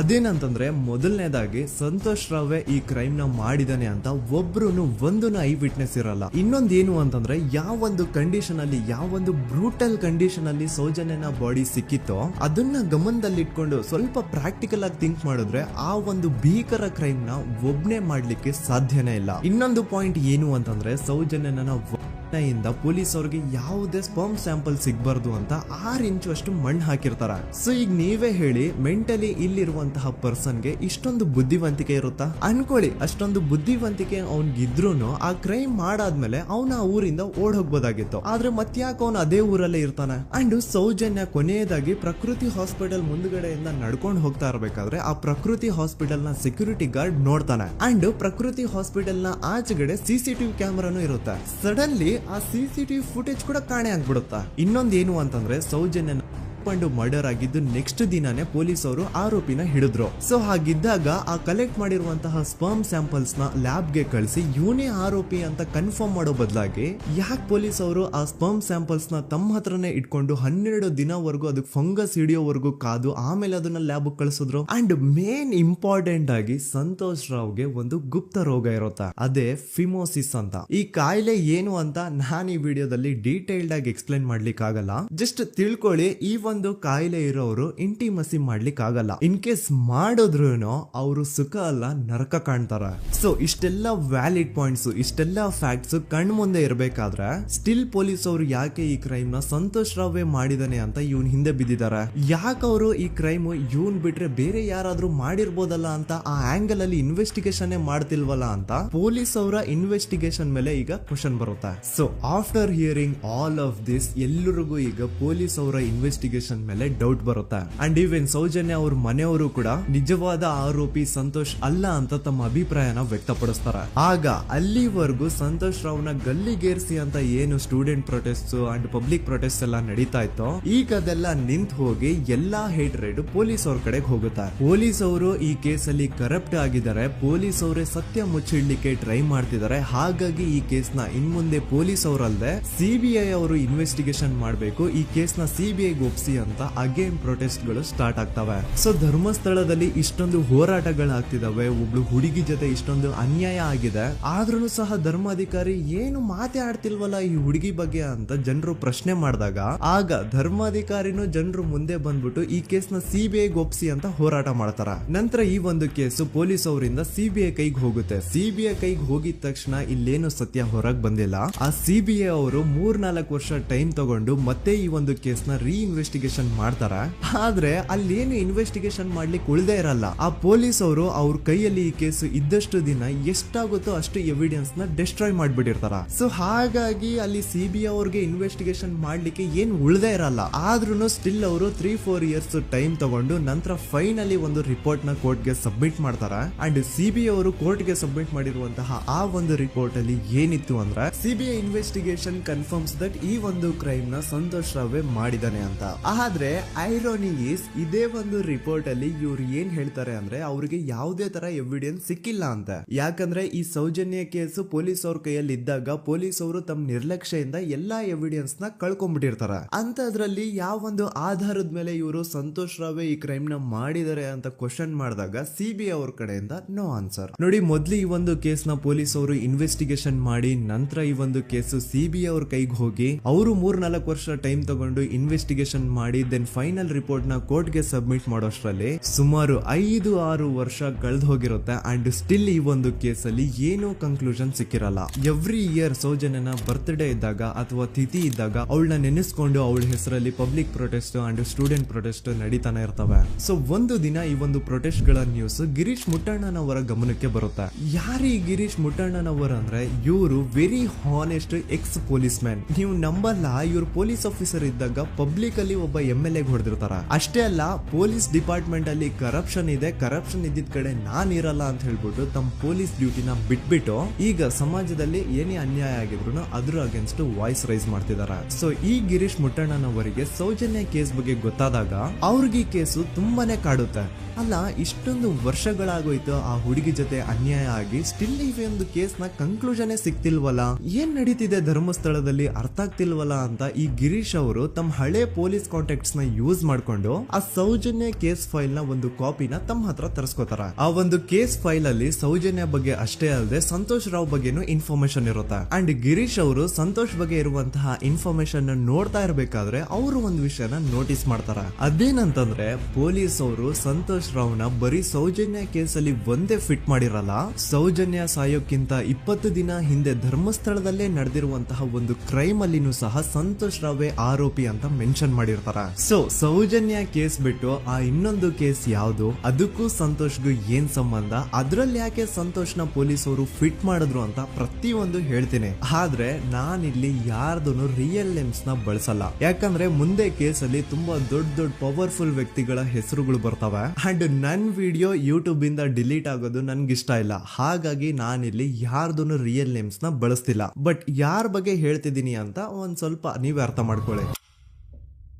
ನೋಡಿ, ಧರ್ಮಸ್ಥಳದಲ್ಲಿ ಮಾಫಿಯಾ ಕೈಂಡ್ ಆಫ್ ನಡೆಸ್ತಿರುವಂತಹ ಒಂದು ವೆರಿ ಪವರ್ಫುಲ್ ಗೌಡ್ರು ಕುಟುಂಬ ಇದೆ. ಇವ್ರ ಹತ್ರ ಬೇಜನ್ ಆಸ್ತಿ, ಬೇಜನ್ ದುಡ್ಡು, ಬೇಜನ್ ಪವರ್, ಬೇಜನ್ ಇನ್ಫ್ಲೂಯೆನ್ಸ್ ಎಲ್ಲಾನು ಇದೆ. ಆ ಊರಲ್ಲಿ ಈ ಗೌಡ್ರು ಕುಟುಂಬದ್ದು ಎಷ್ಟೊಂದು ಕಂಟ್ರೋಲ್ ಇದೆ ಅಂತಂದ್ರೆ ಅವ್ರನ್ನ ಎದುರು ಹಾಕೊಳ್ಳೋರೆ ಯಾರು ಇಲ್ಲ. ಅಂಡ್ ಈ ಒಂದು ಗೌಡ್ರು ಕುಟುಂಬ ಒಂದು ಪ್ರೈವೇಟ್ ಟ್ರಸ್ಟ್ ಹೆಸರಲ್ಲಿ ಒಂದು ವೆರಿ ಪಾಪ್ಯುಲರ್ ದೇವಸ್ಥಾನನ ಸುಮಾರು ವರ್ಷಗಳಿಂದ ತಲೆ ಮಾರುಗಳಿಂದನೂ ನಡ್ಸ್ಕೊಂಡ್ ಬಂದಿರ್ತಾರ. ಅದೇ ಒಂದು ದೇವಸ್ಥಾನದಲ್ಲಿ 60 ವರ್ಷ ವಯಸ್ಸಾಗಿರುವಂತಹ ನಾರಾಯಣ ಅನ್ನೋ ಒಬ್ಬ ವ್ಯಕ್ತಿ ಮಾವುತನಾಗಿ ಕೆಲಸ ಮಾಡ್ತಿರ್ತಾನೆ. ನಾರಾಯಣ ಅವ್ರ ತಂದೆನೂ ಅದೇ ದೇವಸ್ಥಾನದಲ್ಲಿ ಮಾವುತಾಗಿ ಕೆಲಸ ಮಾಡ್ತಾ ಇದ್ರು, ಅವ್ರ ತಂದೆನೂ ಅದೇ ದೇವಸ್ಥಾನದಲ್ಲಿ ಮಾವುತಾಗಿ ಕೆಲಸ ಮಾಡ್ತಾ ಇದ್ರು. ಸೊ ಹೀಗೆ ತಲೆ ಮಾರುಗಳಿಂದ ಮಾವುತಾಗಿನೇ ನಾರಾಯಣನ ಕುಟುಂಬ ಆ ಒಂದು ದೇವಸ್ಥಾನದಲ್ಲಿ ಕೆಲಸ ಮಾಡ್ತಾ ಇರುತ್ತೆ. ಸೊ ಒಮ್ಮೆ ತುಂಬಾ ವರ್ಷಗಳ ಹಿಂದೆ ನಾರಾಯಣ ಅವ್ರ ತಂದೆ ಆ ದೇವಸ್ಥಾನದಲ್ಲಿ ಮಾವುತಾಗಿ ಕೆಲಸ ಮಾಡ್ತಾ ಇರ್ಬೇಕಾದ್ರೆ ಆಗಿನ ದೇವಸ್ಥಾನದ ಧರ್ಮಾಧಿಕಾರಿ ಆ ಮಾವುತನ ಕೆಲ್ಸದ ಮೇಲೆ ಇರುವಂತಹ ನಿಷ್ಠೆ, ಅವನ ನಿಯತ್ತು ಅಂಡ್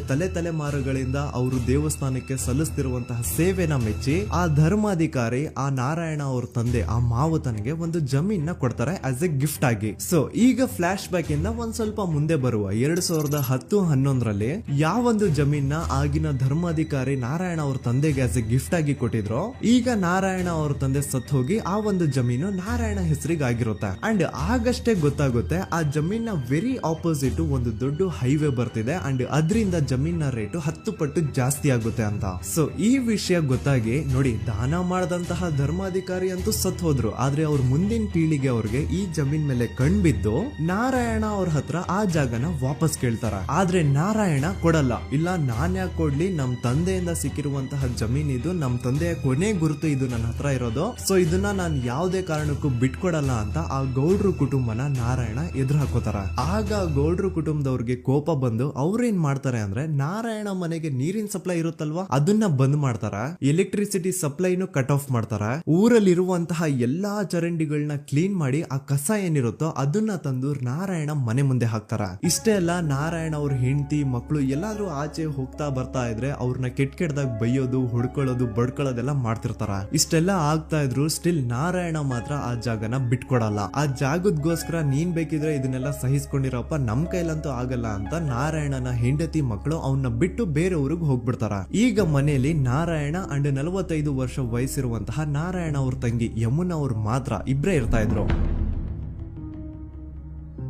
ಸೊ ಒಂದೊಳ್ಳೆ ಅವಕಾಶ ನೋಡ್ಕೊಂಡು 21 ಸೆಪ್ಟೆಂಬರ್ 2012 ಮನೆಯಲ್ಲಿ ನಾರಾಯಣ ಹಾಗೂ ಯಮುನಾ ಇರ್ಬೇಕಾದ್ರೆ ಯಾರೋ ಮನೆ ಒಳಗಡೆ ನುಗ್ಗಿ ನಾರಾಯಣನ್ಗೆ ಹೊಡೆದು ಯಮುನಾಗೂ ಸಹ ಹೊಡೆದು ನಂತರ ಅವಳು ಮಾಡಿ ದೆನ್ ನಾರಾಯಣ ಹಾಗೂ ಯಮುನನ ತಲೆನ ಒಂದು ರುಬ್ಬಗುಂಡಿಂದ ಚಚ್ಚಿ ಸಾಯಿಸ್ಬಿಡ್ತಾರ. ಈ ಕೊಲೆ ಆಗಿದ್ದು ಕಳ್ಳತನಗೋಸ್ಕರ ಅಂತ ಪೊಲೀಸ್ ಅವರು ತಮ್ಮ ರಿಪೋರ್ಟ್ ಅಲ್ಲಿ ಬರೀತಾರ. ಆದ್ರೆ ಪಾಯಿಂಟ್ ಏನ್ ಗೊತ್ತಾ, ಆ ಮನೇಲಿ ಒಂದ್ ಸ್ವಲ್ಪನೂ ಹಣ ಆಗ್ಲಿ ಅಥವಾ ಬಂಗಾರ ಆಗ್ಲಿ ಕಳ್ಳತನ ಆಗಿರಲ್ಲ. ಕಳ್ಳತನ ಆಗಿರೋದು ಕೇವಲ ಆ ಮೇನ್ ರೋಡ್ ಅಲ್ಲಿ ಇದ್ದಂತಹ ಪ್ರಾಪರ್ಟಿ ಪೇಪರ್ಸ್.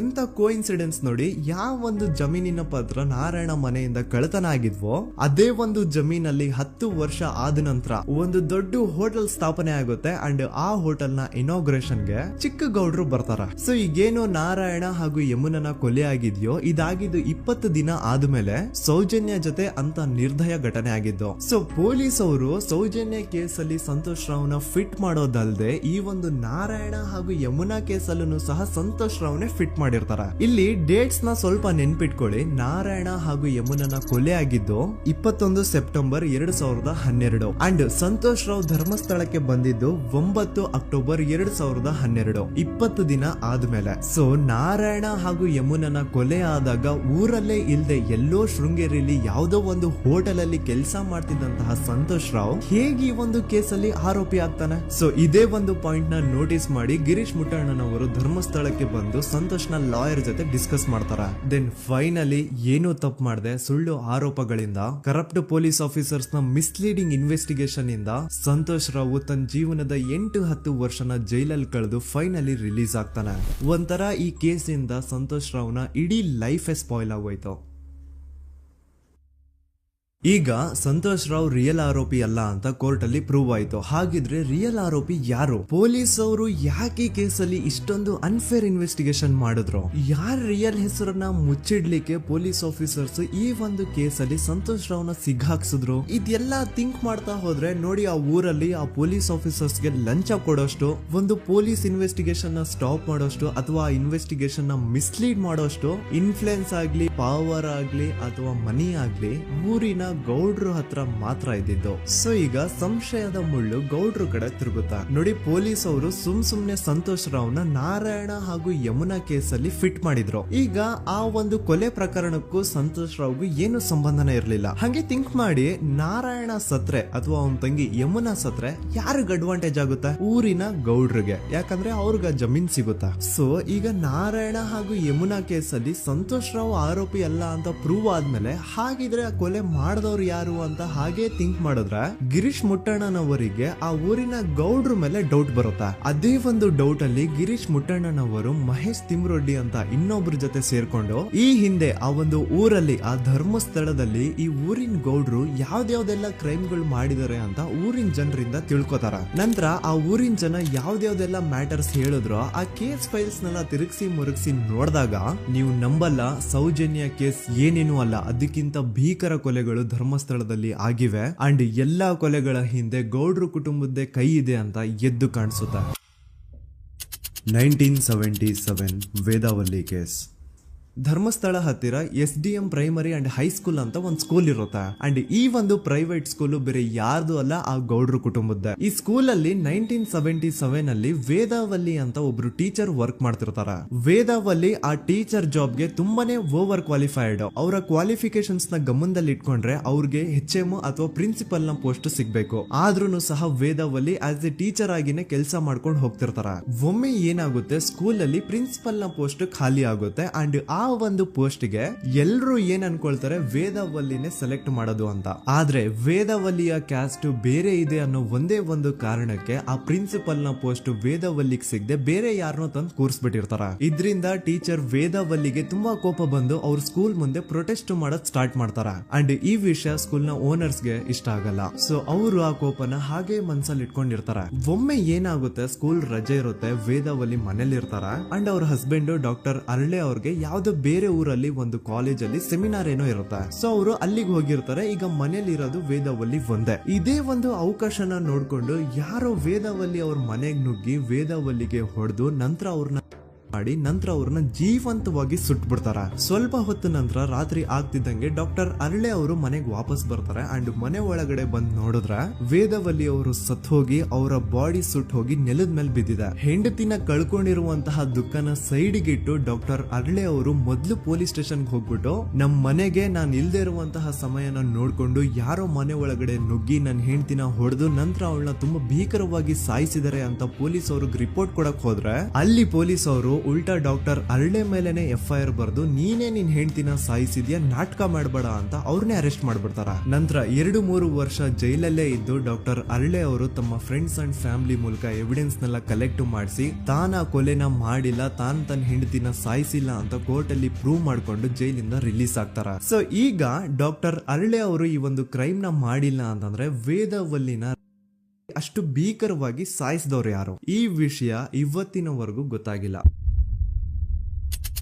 1986 ಅಲ್ಲಿ ನಡೆದಂತಹ ಪದ್ಮಲತಾ ಕೇಸ್. ಪದ್ಮಲತಾ ಅವ್ರ ತಂದೆ ಕಮ್ಯುನಿಸ್ಟ್ ಪಾರ್ಟಿನ ಲೀಡರ್ ಇರ್ತಾರೆ. ಅವ್ರ ರಿಯಲ್ ನೇಮ್ ಏನು ಅಂತ ನಮಗ್ ಗೊತ್ತಾಗಿಲ್ಲ, ಬಟ್ ಈ ವಿಡಿಯೋದಲ್ಲಿ ಅವ್ರ ಹೆಸರು ಲಕ್ಷ್ಮಣ್ ಅಂತ ಅನ್ಕೊಳ್ಳಿ. ಸೊ ಕಮ್ಯುನಿಸ್ಟ್ ಪಾರ್ಟಿನ ಲೀಡರ್ ಇರುವಂತಹ ಲಕ್ಷ್ಮಣ್ ಅವ್ರಿಗೆ ಊರಲ್ಲಿ ತುಂಬಾನೇ ಸಪೋರ್ಟ್ ಇರುತ್ತೆ, ಊರಿನ ಜನರ ಫೇವ್ರೇಟ್ ಇರ್ತಾರೆ ಇವರು. ಅಂಡ್ ಅದೇ ವರ್ಷ ಅಂದ್ರೆ 1986 ಅಲ್ಲಿ ಪಂಚಾಯತ್ ಎಲೆಕ್ಷನ್ ಬೇರೆ ಇರುತ್ತೆ ಅಂಡ್ ಎಲ್ರಿಗೂ ಗೊತ್ತಿತ್ತು ಲಕ್ಷ್ಮಣೆ ಗೆಲ್ಲೋದು ಅಂತ. ಆ ಪಂಚಾಯತ್ ಎಲೆಕ್ಷನ್ ಅಲ್ಲಿ ಲಕ್ಷ್ಮಣ್ನ ಆಪೋಸಿಟ್ ಗೌಡ್ರಿಗೆ ತುಂಬಾ ಬೇಕಾಗಿರೋರು ಒಬ್ರು ನಿಂತಿರ್ತಾರ ಅಂಡ್ ಅವ್ರಿಗೂ ಗೊತ್ತಿತ್ತು ಎಲೆಕ್ಷನ್ ಏನಾದ್ರು ಆದ್ರೆ ಲಕ್ಷ್ಮಣ ಎಲೆಕ್ಷನ್ ಅಲ್ಲಿ ಗೆಲ್ಲೋದು ಅಂತ. ಸೊ ಎಲ್ಲಿ ಸೋತೋಗ್ಬಿಡ್ತೀವೋ ಅನ್ನೋ ಭಯಕ್ಕೆ ಆ ಗೌಡ್ರು ಕಡೆ ಅವ್ರು ಏನ್ ಮಾಡ್ತಾರೆ, ಲಕ್ಷ್ಮಣ್ನ ಅಪ್ರೋಚ್ ಮಾಡಿ ಮುಚ್ಕೊಂಡು ಈ ಪಂಚಾಯತ್ ಎಲೆಕ್ಷನ್ ಅಲ್ಲಿ ನಿನ್ ನಾಮಿನೇಷನ್ ನ ಕ್ಯಾನ್ಸಲ್ ಮಾಡು ಅಂತ ವಾರ್ನಿಂಗ್ ಕೊಡ್ತಾರ. ಆದ್ರೆ ಲಕ್ಷ್ಮಣ್ ಅವರು ಅಂಜದೆ ನೀವ್ ಏನ್ ಮಾಡ್ತಿರೋ ಮಾಡ್ಕೊಳ್ರಿ, ಆದ್ರೆ ನಾನ್ ಮಾತ್ರ ನಾಮಿನೇಷನ್ ನ ಕ್ಯಾನ್ಸಲ್ ಮಾಡಲ್ಲ ಅಂತ ಆ ಗೌಡ್ರು ಕುಟುಂಬನ ಎದುರು ಹಾಕೋತಾರ. ದೆನ್ ಎಂತ ಕೋಇನ್ಸಿಡೆನ್ಸ್ ನೋಡಿ, ನೆಕ್ಸ್ಟ್ ಡೇನೆ ಲಕ್ಷ್ಮಣ್ ಅವ್ರ ಮಗಳು ಪದ್ಮಲತಾ ಕಿಡ್ನಾಪ್ ಆಗ್ತಾಳ. ಸುಮಾರು 56 ದಿನ ಅವಳನ್ನ ಯಾರೋ ಕಿಡ್ನಾಪ್ ಮಾಡ್ತಾರೆ ಅಂಡ್ ಆ 56 ದಿನ ಡೈಲಿ ಅವಳನ್ನ ಶೋಷಣೆ ಕೂಡ ಮಾಡ್ತಾರೆ. ನಂತರ 56 ದಿನ ಆದ್ಮೇಲೆ ಪದ್ಮಲತನ ಬಾಡಿ ನೇತ್ರಾವತಿ ನದಿಲಿ ತೇಲ್ತಾ ಸಿಗುತ್ತಾ. ಆಸ್ ಎಕ್ಸ್ಪೆಕ್ಟೆಡ್ ಈ ಕೇಸಲ್ಲೂ ಪೊಲೀಸ್ ಅವ್ರ ಕಡೆಯಿಂದ ಪ್ರಾಪರ್ ಇನ್ವೆಸ್ಟಿಗೇಷನ್ ಆಗಲ್ಲ ಅಂಡ್ ಯಾರ್ ಪದ್ಮಲತನ ಕಿಡ್ನಾಪ್ ಮಾಡಿದ್ರು, ಯಾರು ಅವಳನ್ನ 15 ದಿನವರೆಗೂ ಶೋಷಣೆ ಮಾಡಿ ನಂತರ ಅವಳನ್ನ ಅಷ್ಟು ಭೀಕರವಾಗಿ ಸಾಯಿಸಿದ್ರು ಅಂತ ಇವತ್ತಿನ ದಿನದವರೆಗೂ ಗೊತ್ತಾಗಿಲ್ಲ. ಮತ್ತೆ ನಮಗೆ ಗೊತ್ತಾದದು 22ಕ್ಕೆ ಸ್ಕೂಲ್ ಡೇ 56 ದಿನ ಕಳೆದು ಹೊಳೆಯಲ್ಲಿ ಏನೋ ಉಂಟು ಎಂದು ಕೇಳಿ ಪೊಲೀಸಿನವರು ಬರುವಾಗ ಬಂದು ಹೇಳುವಾಗ ನಮಗೆ ಗೊತ್ತಾಗ ಅವರು ನನ್ನನ್ನು ಕರ್ಕೊಂಡು ಹೋಗಿ ಅಲ್ಲಿ ಹೋಗಿದೆ. ಇನ್ನೊಂದು ಲಾಸ್ಟ್ ಕೇಸ್ ಇದೆ, ಇದು ಅರ್ಲಿ 2000 ಅಲ್ಲಿ ನಡೆದಿರೋದು. ಇವ್ರದ್ದು ಅಷ್ಟಾಗಿ ಡೀಟೇಲ್ಸ್ ನಾನು ಹೇಳಲ್ಲ, ಜಸ್ಟ್ ಮೇಲ್ ಹೇಳ್ತೀನಿ. 2000 ಇಸ್ವಿಯಲ್ಲಿ ಧರ್ಮಸ್ಥಳದಲ್ಲಿ 2 ಫಿನಾನ್ಸ್ ಬ್ಯಾಂಕ್ ಇರ್ತಾವೆ. ಒಂದು ಅಗೇನ್ ರಿಯಲ್ ನೇಮ್ ತಗೊಳ್ಳೋದು ಬೇಡ, ಲೈಕ್ ಜಸ್ಟ್ ಸಹಕಾರ ಗ್ರಾಮೀಣ ಬ್ಯಾಂಕ್ ಅನ್ಕೊಳ್ಳಿ. ಅಂಡ್ ಇನ್ನೊಂದು ಬಂದ್ಬಿಟ್ಟು SDM ಫೈನಾನ್ಸ್ ಪ್ರೈವೇಟ್ ಲಿಮಿಟೆಡ್. ಈ SDM ಫೈನಾನ್ಸ್ ಪ್ರೈವೇಟ್ ಲಿಮಿಟೆಡ್ ಬಂದು ಗೌಡ್ರು ಕುಟುಂಬ ಅವ್ರಿಗೆ ಸೇರಿದ್ದು. ಆ ಕಡೆ ಇವ್ರ ಆಪೋಸಿಟ್ ಏನದು ಗ್ರಾಮೀಣ ಬ್ಯಾಂಕ್ ಇತ್ತು, ಅದರಲ್ಲಿ ಒಬ್ಬ ಮ್ಯಾನೇಜರು ಬಡವ್ರಿಗೆ ಸಹಾಯ ಆಗ್ಲಿ ರೈತರಿಗೆ ಸಹಾಯ ಆಗ್ಲಿ ಅಂತ ತುಂಬಾ ಕಡಿಮೆ ಬಡ್ಡಿಗೆ ಲೋನ್ ಕೊಡ್ತಿರ್ತಾನೆ. ಇದರಿಂದಾಗಿ ಧರ್ಮಸ್ಥಳದಲ್ಲಿ ಆಲ್ಮೋಸ್ಟ್ ಎಲ್ಲಾ ಕಸ್ಟಮರ್ಸ್ ಆ ಗ್ರಾಮೀಣ ಬ್ಯಾಂಕ್ ಕಡೆಗೆ ಹೋಗ್ತಿರ್ತಾರ. SDM ಫೈನಾನ್ಸ್ ಪ್ರೈವೇಟ್ ಲಿಮಿಟೆಡ್ ಕಡೆಗೆ ಯಾರು ಬರ್ತಿರಲ್ಲ. ಇದ್ರಿಂದ ಗೌಡ್ರಿಗೆ ಲಾಸ್ ಆಗ್ತಿರುತ್ತಾ. ಸೊ ಅವ್ರೇನ್ ಮಾಡ್ತಾರೆ, ಆ ಗ್ರಾಮೀಣ ಬ್ಯಾಂಕ್ ನ ಮ್ಯಾನೇಜರ್ ಏನಿದ್ನೋ ಅವನ್ಗೆ ಒಂದು ಸ್ವೀಟ್ ವಾರ್ನಿಂಗ್ ಕೊಡ್ತಾರ. ಮುಚ್ಕೊಂಡು ಇನ್ಮೇಲೆ ಇಂದ ನಿನ್ ಲೋನ್ಸ್ ಕೊಡೋದನ್ನ ನಿಲ್ಸ್ಬಿಡು. ಇನ್ ಕೇಸ್ ಲೋನ್ ಕೊಟ್ರು ನಾವ್ ಯಾವ ಇಂಟ್ರೆಸ್ಟ್ ರೇಟ್ ಗೆ ಲೋನ್ ನ ಕೊಡ್ತಾ ಇದೀವೋ ಅದೇ ರೇಟ್ ಗೆ ನೀನು ಕೊಡುವ ಅಂತ ಫೋರ್ಸ್ ಮಾಡ್ತಾರ. ಆದ್ರೆ ಆ ಗ್ರಾಮೀಣ ಬ್ಯಾಂಕ್ ನ ಮ್ಯಾನೇಜರ್ ಇದ್ಯಾವುದನ್ನು ಕಿವಿಗೆ ಹಾಕೊಳ್ಳಾರ್ದೆ ಅವನ್ ಕೆಲಸ ಅವ್ನ್ ಮಾಡ್ಕೊಂಡು ಹೋಗ್ತಾನ. ದೆನ್ ಸಡನ್ಲಿ ಒಂದು ದಿನ ಬ್ಯಾಂಕ್ ಮ್ಯಾನೇಜರ್ ನ ಹೆಂಡತಿನ ಮನೆ ಒಳಗಡೆನೆ ನುಗ್ಗಿ ಯಾರು ಮಾಡಿ ತುಂಬಾ ಭೀಕರವಾಗಿ ಸಾಯಿಸ್ಬಿಡ್ತಾರ. ಇದರ ರಿಗಾರ್ಡಿಂಗ್ ಆ ಬ್ಯಾಂಕ್ ಮ್ಯಾನೇಜರ್ ಪೊಲೀಸ್ ಸ್ಟೇಷನ್ ಅಲ್ಲಿ ಕಂಪ್ಲೇಂಟ್ ಕೊಡಕ್ ಹೋದ್ರೆ ಪೊಲೀಸ್ ಅವರು ಉಲ್ಟಾ ಆ ಬ್ಯಾಂಕ್ ಮ್ಯಾನೇಜರ್ ಹೆಸರಲ್ಲೇ FIR ಬರ್ದು ನೀನೇ ನಿನ್ ಹೆಂಡತಿನ ಸಾಯಿಸಿದ್ಯಾ ಅಂತ ಅವನ್ನೇ ಅರೆಸ್ಟ್ ಮಾಡ್ಬಿಡ್ತಾರ. ನಂತರ 1-2-3 ವರ್ಷ ಆ ಬ್ಯಾಂಕ್ ಮ್ಯಾನೇಜರ್ ಜೈಲಲ್ಲಿ ಇರ್ತಾನೆ. ಅದಾದ್ಮೇಲೆ ಅವನ ಕ್ರೈಮ್ ನ ಮಾಡಿಲ್ಲ ಅಂತ ಕೋರ್ಟ್ ಅಲ್ಲಿ ಪ್ರೂವ್ ಆಗುತ್ತೆ. ಆದ್ರೆ ರಿಯಲ್ ಕ್ರೈಮ್ ಮಾಡಿದವರು ಯಾರು ಅಂತ still it's A question mark. And ಇನ್ನೊಂದು ನಾರಾಯಣ ಅಂಡ್ ಯಮುನಾ ಕೇಸ್ ಬಗ್ಗೆ ಅಂತೂ ನಾನು ಆಗ್ಲೇ ನಿಮ್ಗೆ ಎಕ್ಸ್ಪ್ಲೇನ್ ಮಾಡಿದೆ. ಸೊ ಎಂತಹ ಕೋ ಇನ್ಸಿಡೆಂಟ್ಸ್ ಗಳು ನೋಡಿ, ಯಾರೆಲ್ಲ ಆ ಧರ್ಮಸ್ಥಳದಲ್ಲಿ ಗೌಡ್ರು ಕುಟುಂಬನ ಎದುರಾಕೊಂಡಿದಾರೋ ಅವ್ರ ಜೀವನದಲ್ಲಿ ಏನೋ ಒಂದು ತುಂಬಾ ದೊಡ್ಡ ದುರಂತ ನಡೆದು ಹೋಗುತ್ತಾ. ಅಂಡ್ ಸರ್ಪ್ರೈಸಿಂಗ್ಲಿ ಅವ್ರ ಕೇಸಲ್ಲಿ ಪೊಲೀಸ್ ಅವ್ರ ಕಡೆಯಿಂದ ಪ್ರಾಪರ್ ಇನ್ವೆಸ್ಟಿಗೇಷನ್ ಆಗಲ್ಲ. ಅಂಡ್ ಯಾರ ಕ್ರೈಮ್ ನ ಮಾಡಿದ್ರು ಅಂತ ಯಾವತ್ತೂ ಹೊರಗ್ ಬರೋದೇ ಇಲ್ಲ. ಸೊ ಈ ಗೌಡ್ರು ಕುಟುಂಬದವರು ಧರ್ಮಸ್ಥಳದಲ್ಲಿ ಬೇಜನ್ ಕರ್ಮಕಾಂಡಗಳನ್ನ ಮಾಡಿದ್ದಾರೆ. ಅಂಡ್ ಅವ್ರ ಪವರ್ ಅಂಡ್ ಅವ್ರಿಗಿರುವಂತಹ ಇನ್ಫ್ಲೂಯೆನ್ಸ್ ಇಂದ ಆ ಎಲ್ಲಾ ಕೇಸ್ ನ ಮುಚ್ಚಾಕಿದ್ದಾರೆ ಅಂತ ಮಹೇಶ್ ಹಾಗೂ ಗಿರೀಶ್ ಮುಟ್ಟಣ್ಣನವರ ಹೇಳಿಕೆ ಆಗಿದೆ. ಸೊ ಗೌಡ್ರು ಫ್ಯಾಮಿಲಿನ ಟ್ರ್ಯಾಕ್ ರೆಕಾರ್ಡ್ ನೋಡಿದ್ರೆ ಧರ್ಮಸ್ಥಳದಲ್ಲಿ ಒಂದು ಹುಡುಗಿನ ರೇಪ್ ಅಂಡ್ ಮರ್ಡರ್ ಮಾಡಿ ದೆನ್ ಪೊಲೀಸ್ ಅವ್ರಿಗೆ ಲಂಚ ಕೊಟ್ಟು ಇನ್ವೆಸ್ಟಿಗೇಷನ್ ನ ಮಿಸ್ಲೀಡ್ ಮಾಡೋಷ್ಟು ಪವರ್ ಇನ್ಫ್ಲೂಯೆನ್ಸ್ ಈ ಗೌಡ್ರು ಕುಟುಂಬಕ್ಕೆ ಮಾತ್ರ ಇರೋದು. ಈಗ ಸಂತೋಷ್ ರಾವ್ ಅಂತೂ ಸೌಜನ್ಯ ಕೇಸಲ್ಲಿ ಆರೋಪಿ ಅಲ್ಲ ಅಂತ ಪ್ರೂವ್ ಆಯ್ತು. ಹಾಗಿದ್ರೆ ರಿಯಲ್ ಆರೋಪಿ ಯಾರು? ನೆನಪು ಮಾಡ್ಕೊಳ್ಳಿ, 11 ಅಕ್ಟೋಬರ್ 2012 ಸಂಜೆ 5 ಗಂಟೆ ಹಾಗೆ ಬಾಹುಬಲಿ ಬೆಟ್ಟದಲ್ಲಿ ಸಂತೋಷ್ ರಾವ್ ತನ್ನ ಪಾಡಿಗೆ ತಾನು ಸೀನರೀಸ್ ನ ಎಂಜಾಯ್ ಮಾಡ್ಕೊಂಡು ಸುಮ್ನೆ ಕೂತಿರ್ಬೇಕಾದ್ರೆ ಅವನ ಹತ್ರ 5 ಜನ ಕಿಡಿಗೇಡಿಗಳು ಬಂದು ಜಗಳ ತೆಗಿತಾರ. ಆ 5 ಜನ ಕಿಡಿಗೇಡಿಗಳು ಯಾರು ಅಂತ ನಾನು ಇಲ್ಲಿವರೆಗೂ ನಿಮ್ಗೆ ಹೇಳಿಲ್ಲ. ಸೊ ಅವರು ಬೇರೆ ಯಾರು ಅಲ್ಲ, ಚಿಕ್ಕ ಗೌಡ್ರು ಮಗ ನಿಶಾಂತ್ ಜೈನ್ ನ ವೆರಿ ಕ್ಲೋಸ್ ಫ್ರೆಂಡ್ಸ್. ಅವ್ರು ದಣಿ ಮಾಡಿರುವಂತಹ ಕ್ರೈಮ್ ಅಲ್ಲಿ ಬೇರೆ ಯಾರನ್ನಾದ್ರೂ ಸಿಗಿಸ್ಬೇಕಲ್ಲ ಅಂತ ಇವ್ರು ಬಕ್ರ ಹುಡುಕ್ತಾ ಇರ್ಬೇಕಾದ್ರೆ ಆಗ ಇವ್ರಿಗೆ ಸಿಗೋದೆ ಸಂತೋಷ್ ರಾವ್. ಅಗೇನ್ ಇನ್ನೊಂದು ಎಂತ ಕೋಇನ್ಸಿಡೆನ್ಸ್ ನೋಡಿ, ಸಂತೋಷ್ ರಾವ್ ಸೌಜನ್ಯ ಕೇಸಲ್ಲಿ ಅರೆಸ್ಟ್ ಆದ ನಂತರ ಚಿಕ್ಕ ಗೌಡ್ರು ಮಗ ನಿಶಾಂತ್ ಜೈನ್ ದೇಶನೇ ಬಿಟ್ಟು ಹೋಗ್ಬಿಡ್ತಾನ. ಈ ಕೇಸಲ್ಲಿ ಚಿಕ್ಕ ಗೌಡ್ರು ಮಗ ಇನ್ವಾಲ್ವ್ಮೆಂಟ್ ಇದೆ ಅಂತ ಯಾರಿಗೂ ಡೌಟೇ ಬರ್ತಾ ಇರ್ಲಿಲ್ಲ. ಡೌಟ್ ಯಾವಾಗ ಬಂತು ಅಂದ್ರೆ ಆ 5 ಜನ ಕಿಡಿಗೇಡಿಗಳು ಯಾರು ಸಂತೋಷ್ನ ಈ ಒಂದು ಕೇಸಲ್ಲಿ ಸಿಗಾಕ್ಸಿದ್ರು ಆ 5 ಜನರಲ್ಲಿ ಒಬ್ಬ ರವಿ ಪೂಜಾರಿ ಅಂತಾನು ಇರ್ತಾನೆ.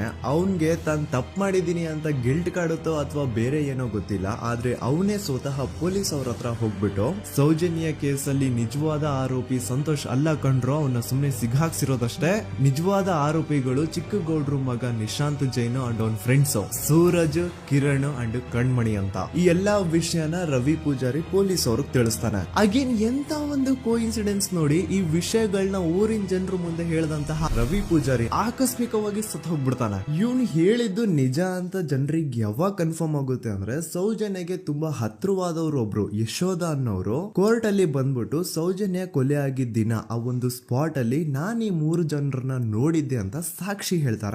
ಈಗ ಎಲ್ಲಾ ಡಾಟ್ಸ್ ನ ಕನೆಕ್ಟ್ ಮಾಡ್ತಾ ಹೋದ್ರೆ ಸೌಜನ್ಯ ಕೇಸ್ ಒಂದೇ ಅಲ್ಲ, ನಾರಾಯಣ ಹಾಗೂ ಯಮುನಾ ಕೇಸಲ್ಲೂ, ವೇದವಲ್ಲಿ ಕೇಸಲ್ಲೂ, ಆ ಬ್ಯಾಂಕ್ ಮ್ಯಾನೇಜರ್ ನ ಕೇಸಲ್ಲೂ ಹಾಗೂ ಪದ್ಮಲತಾ ಕೇಸಲ್ಲೂ ಸೀದಾ ಡೈರೆಕ್ಟ್ ಡೌಟ್ ಬರೋದೆ ಊರಿನ ಗೌಡ್ರ ಮೇಲೆ. I really want to appreciate Kudla rampage YouTube channel, third eye YouTube channel, Girish ಮುಟ್ಟಣ್ಣನವರು ಸರ್ ಹಾಗೂ ಮಹೇಶ್ ಅವರು ಅಂಡ್ ಆಲ್ ಅದರ್ಸ್. ಇವರ ಕಾನ್ಸ್ಟೆಂಟ್ ಎಫರ್ಟ್ಸ್ ಇಂದಾನೆ ಸತ್ಯ ಏನಂತ 1 by 1 ಹೊರಗೆ ಬರ್ತಿದೆ and they are trying their level best to catch real criminals. At present Soujanya case ಬಗ್ಗೆ ಅಪ್ಡೇಟ್ ಏನು ಅಂತಂದ್ರೆ ಹೈಕೋರ್ಟ್ ವರೆಗೂ ಈ ಒಂದು ಕೇಸ್ ಹೋಗಿದೆ ಅಂಡ್ ಈ ಕೇಸಲ್ಲಿ ಈಗ ಇನ್ನೊಮ್ಮೆ ಮತ್ತೆ ಫ್ರೆಶ್ ಆಗಿ ರೀಇನ್ವೆಸ್ಟಿಗೇಷನ್ ಸ್ಟಾರ್ಟ್ ಆಗಬೇಕು ಅಂತ ಹೋರಾಟ ನಡೀತಿದೆ. ಸುದೂತ ಪ್ರಜೆಗಳೇ, ಇದಾಗಿತ್ತು ಸೌಜನ್ಯ ಕೇಸ್ ಬಗ್ಗೆ ನಮ್ಮ ಒಂದು ಡೀಟೇಲ್ಡ್ ವಿಡಿಯೋ. ಈ ವಿಡಿಯೋದಲ್ಲಿ ನನ್ನಿಂದ ಎಲ್ಲಾದ್ರೂ ಏನಾದ್ರೂ ಚಿಕ್ಕ ಪುಟ್ಟ ಇನ್ಫಾರ್ಮೇಶನ್ ಮಿಸ್ ಆಗಿದ್ರೆ ಅಥವಾ ಮಿಸ್ಟೇಕ್ ಆಗಿದ್ರೆ ಅದನ್ನ ದಯವಿಟ್ಟು ಕಮೆಂಟ್ ಸೆಕ್ಷನ್ ಅಲ್ಲಿ ಹೈಲೈಟ್ ಮಾಡಿ. ಈ ವಿಡಿಯೋ ಯಾವಾಗ ಯೂಟ್ಯೂಬ್ ಇಂದ ಡಿಲೀಟ್ ಆಗುತ್ತೋ ನನ್ಗಂತೂ ಗೊತ್ತಿಲ್ಲ. ಸೊ ಪ್ಲೀಸ್ ಆದಷ್ಟು ಬೇಗ ಇದನ್ನ ಎಲ್ಲಾ ಕಡೆ ಶೇರ್ ಮಾಡಿ. ಓಕೆ ಪ್ರಜೆಗಳೇ, ಇವತ್ತಿಗಿಷ್ಟು ಸಾಕು ಅನ್ಕೊಳ್ತೀನಿ. ನಾನು ನಿಮ್ಮ ದೂತ ಸಮೀರ್ MD. ಮತ್ತೆ ಸಿಗ್ತೀನಿ ನೆಕ್ಸ್ಟ್ ವಿಡಿಯೋದಲ್ಲಿ.